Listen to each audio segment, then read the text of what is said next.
Les États-Unis ont envoyé, il y a quelques semaines, il y a 1 ou 2 semaines de cela, la sous-secrétaire d'État américaine aux affaires étrangères.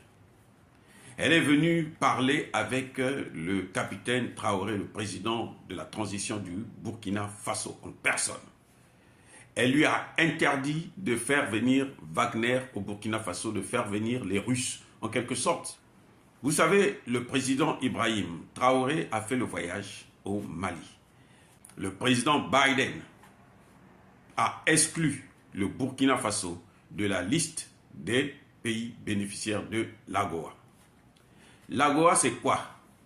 Ça permet de commercialiser avec les États-Unis avec certaines facilités. Parfois, vous n'avez pas, on vous exclut, on vous enlève le droit de douane.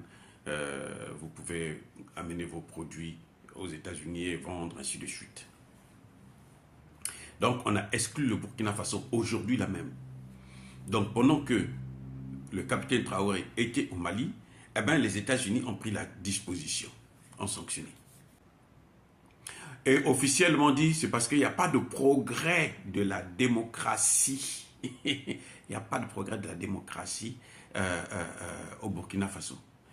Est-ce qu'avec Damiba, il y avait le progrès de la démocratie? Ça veut dire que lui, ils ne veulent pas de lui. Parce que lui, il a des intentions qui ne concordent pas avec leurs intérêts.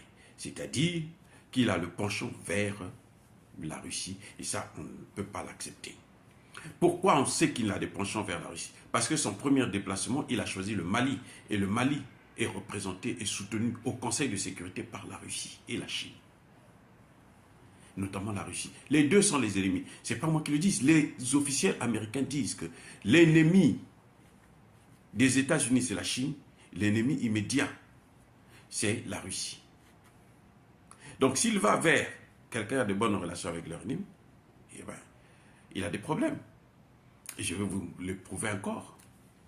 Vous savez quels sont les pays qui ont déjà été exclus de l'AGOA au courant même de cette année, Il y a 3 pays qui ont été exclus de l'AGOA. Le premier pays, c'est le Mali. Vous avez aussi le deuxième pays, c'est l'Éthiopie. Et vous avez un troisième pays. Vous savez c'est qui? La Guinée. La Guinée, parce que la Guinée, c'est la Guinée qui a sauvé le Mali lors des sanctions illégales, illégitimes et inhumaines de la CEDEAO